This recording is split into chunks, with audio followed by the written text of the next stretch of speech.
Olá a todos. Hoje nós vamos para a Áustria para olhar para outro caso triste e bastante bizarro.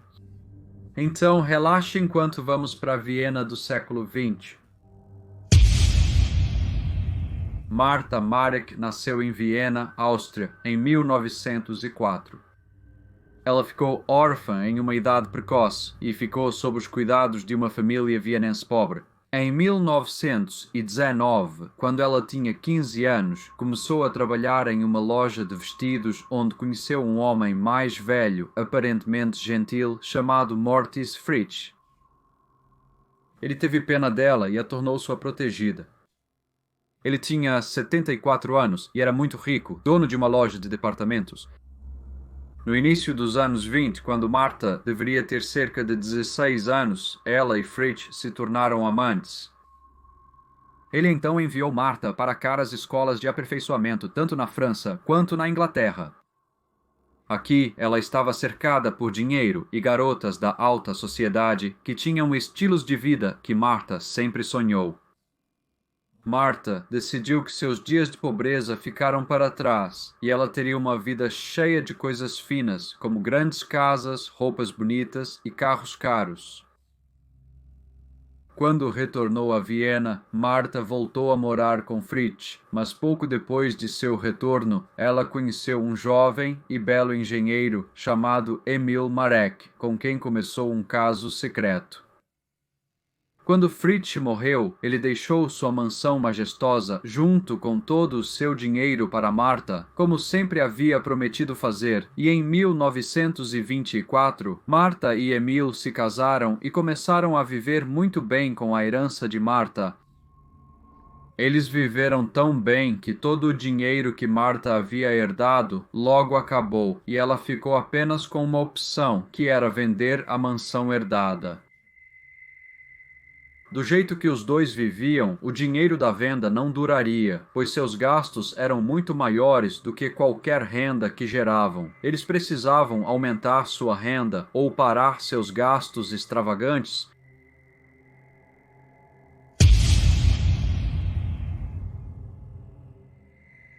O casal não parou de gastar e logo ficou ansioso para levantar algum dinheiro para que pudessem continuar vivendo o estilo de vida que a herança lhes havia proporcionado.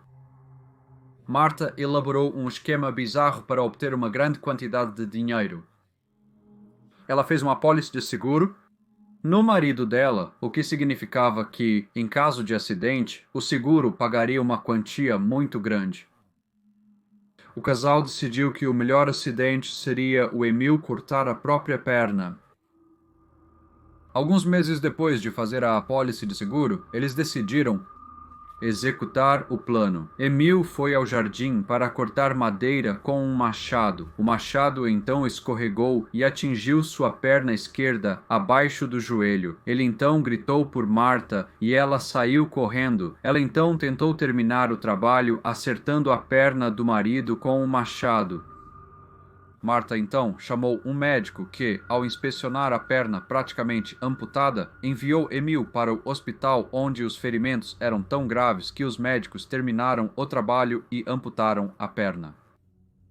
Marta havia feito apenas alguns pagamentos de seguro e fez uma reclamação que foi a maior reclamação de acidente na Áustria desde a Primeira Guerra Mundial. A seguradora decidiu investigar o acidente antes de pagar e enviou investigadores de seguros para o hospital.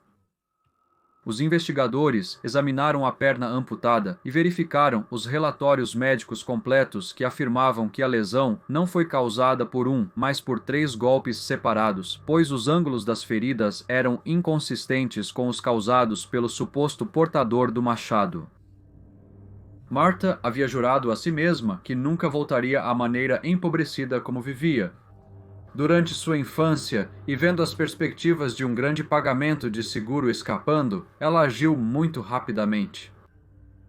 Ela tentou subornar um dos assistentes do cirurgião para testemunhar que o cirurgião havia criado deliberadamente ferimentos adicionais à instigação da companhia de seguros. No entanto, o assistente exigiu mais dinheiro e quando ele não o recebeu, ele foi à polícia. O casal foi preso sob acusação de ter conspirado para fraudar a companhia de seguros e corromper a justiça. O julgamento começou em 28 de março de 1927 e teve enorme interesse público. A simpatia do público estava do lado dos Mareks, como um jovem poderia fazer tal coisa consigo mesmo e como sua esposa poderia ajudá-lo. A opinião dos especialistas divergia sobre se a perna havia sido cortada intencionalmente ou se foi um acidente.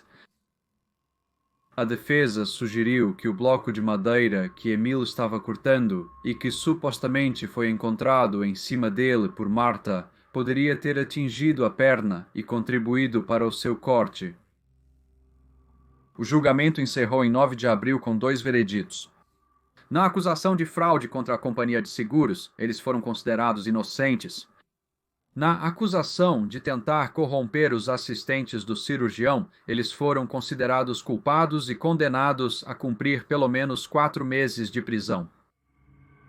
Devido ao tempo que já haviam passado sob custódia, os termos foram considerados cumpridos e eles foram libertados. Muitas pessoas vieram ver o casal quando eles deixaram o tribunal. Estava cheio de imprensa e os policiais tiveram que fazer um corredor para eles enquanto faziam seu caminho até o táxi. Enquanto isso, o assistente recebeu uma sentença de 6 semanas por ter ouvido eles. Seus benfeitores se limitavam a parentes e amigos. Nas semanas seguintes, a seguradora resolveu o caso pagando 30% do valor do seguro. No entanto, os Mareks tiveram que pagar mais da metade do prêmio para advogados de defesa e especialistas. Agora livres, os Mareks decidiram que era hora de se afastar da Áustria, então se mudaram para Argel, onde montaram alguns negócios, todos os quais falharam em ganhar qualquer dinheiro. Nessa época, eles tinham 2 filhos e estavam praticamente falidos. Então, retornaram a Viena, onde Marta foi forçada a vender vegetais na rua e tentar obter uma renda para alimentar seus filhos, já que as oportunidades de trabalho de seu marido eram limitadas devido a ele ter apenas uma perna.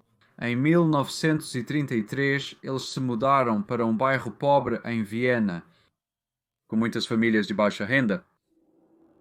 A situação financeira deles era tão ruim que Emil tinha que comer com seus pais para economizar dinheiro. A comida parecia ter sido totalmente nutritiva, pois ele estava em excelente saúde em julho, quando voltou a fazer suas refeições com a família. Então, de repente, ele ficou doente. Ele perdeu peso e sua visão falhou. Ele foi levado ao hospital e morreu lá no dia 31 de julho, do que o médico disse ser devido à tuberculose. Após a morte do marido, Marta recebeu um pequeno pagamento de seguro. Apenas algumas semanas depois, a filha de 7 anos deles morreu de uma doença misteriosa e novamente Marta recebeu um pequeno pagamento de seguro. Ambas as mortes colocaram dinheiro do seguro no bolso de Marta e agora sua fé no sistema de seguros estava totalmente restaurada. Na primavera de 1934, ela começou a visitar sua tia-avó muito negligenciada, Susan Lowenstein, de 67 anos, que era viúva de um cirurgião do exército. A senhora Lowenstein ficou tão lisonjeada com o recém-desenvolvido interesse de Marta nela que, em 6 de julho do mesmo ano, ela escreveu um novo testamento, no qual fez de sua sobrinha neta sua única herdeira. Logo após isso, ela adoeceu. Sua visão falhou, seu cabelo caiu. Ela também ficou paraplégica.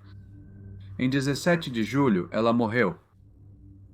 Marta herdou a pequena fortuna de sua tia, que ela gastou imediatamente.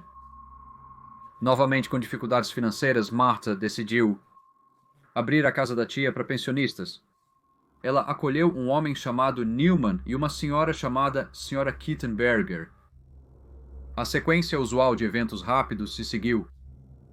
A Sra. Kittenberger adoeceu. Seus olhos e pernas falharam. Seu cabelo caiu. No dia 2 de junho, ela estava morta, e 4 dias depois, Marta apresentou a apólice de seguro de vida à companhia de seguros. O filho da senhora Kittenberger, Herbert, foi à casa de Marta e a acusou com raiva de ser uma assassina. Ela o fez ser preso, mas a polícia decidiu que ele deixou seu temperamento tomar conta e o liberou com um aviso. Em 1937, Marta estava novamente em uma posição financeira muito precária. Talvez ela pudesse ter continuado a segurar todos que conhecia e colhendo as recompensas sem nunca ser detectada, mas ela mudou suas táticas e, em vez disso, segurou as muitas pinturas valiosas na casa que herdou de sua tia. Ela organizou para que algumas pinturas caras na casa de sua tia fossem removidas para um armazém no meio da noite. Em seguida, ela relatou a pintura roubada e depois fez uma reclamação pela obra de arte desaparecida. A companhia de seguros, agora suspeita, chamou a polícia. O detetive Peters foi chamado para investigar o caso. Ele, ironicamente, havia sido o investigador envolvido na reivindicação da perna amputada feita pelos Marecs anos antes e suspeitava de outro golpe. Ele vasculhou armazéns em Viena e logo localizou a obra de arte escondida. Marta foi presa e acusada de fraude. Ao ler sobre a prisão no jornal, o filho da Sra. Kittenberger foi à polícia para dizer que acreditava que Marta havia envenenado sua mãe para obter o dinheiro do seguro dela. O detetive Peters mandou exumar o corpo da Sra. Kittenberger, juntamente com os de Emil, sua filha, e a tia-avó, Susan Lowenstein. Toxicologistas logo relataram que todos haviam sido envenenados com tálio, um raro composto químico venenoso descoberto pela primeira vez em 1861. É um elemento metálico suave, branco, altamente tóxico, que traz a morte, primeiro por paralisia lenta dos membros e eventualmente dos órgãos internos. Qualquer defesa que Marta poderia ter acusando outros de administrar o talho foi anulada quando o químico que vendeu o veneno para ela foi rastreado. Peters então se lembrou que Marta tinha outro filho, um menino, e logo encontrou o garoto alojado em um distrito pobre de Viena. Ele chegou bem a tempo. O menino, que havia sido recentemente segurado por sua mãe, estava morrendo de envenenamento por tálio.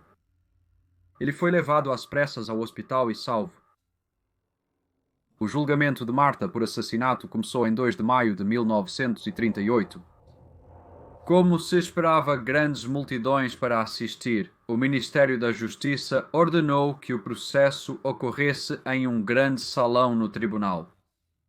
A imprensa havia descrito Marta como o diabo de saia. O promotor de justiça tentou persuadi-la a confessar, indicando que ela poderia receber uma sentença mais leve se o fizesse, mas Marta foi uma ré espetacular e disse que era inocente. Ela respondeu a todas as acusações feitas contra ela e negou todas as acusações, mas as evidências contra ela não puderam ser superadas por suas constantes negações. A lista de acusações cobria 1.400 páginas e havia mais de 100 testemunhas para a acusação. Um deles, um químico, testemunhou que ela havia comprado tanto veneno de rato dele que ele teve que aumentar seu pedido para o atacadista. Ela comprou vários tubos da substância e cada um, segundo ele, era suficiente para matar 70 ratos. Várias testemunhas testemunharam que ouviram ela dizer antes de Emil morrer que estava cansada de ser casada com ele. Eugenie Hillinger, uma vizinha, disse que o jovem filho de Marta, Alphonse, havia dito a ela: "Eu logo irei para o céu. Minha mãe me disse isso." A explicação da ré para o motivo de a Sra. Kittenberger tê-la nomeado como beneficiária do seguro era que ela havia emprestado dinheiro para ela abrir uma loja de vestidos. E a apólice havia sido a garantia, mas foi provado que Marta, na época, não tinha dinheiro para emprestar. Nem a Sra. Kittenberger mencionou o projeto da loja de vestidos para ninguém. Herbert Kittenberger testemunhou que quando viu sua mãe 5 dias antes de ela morrer, ele queria chamar um médico, mas Marta aparentemente chamou seu próprio médico, que diagnosticou câncer.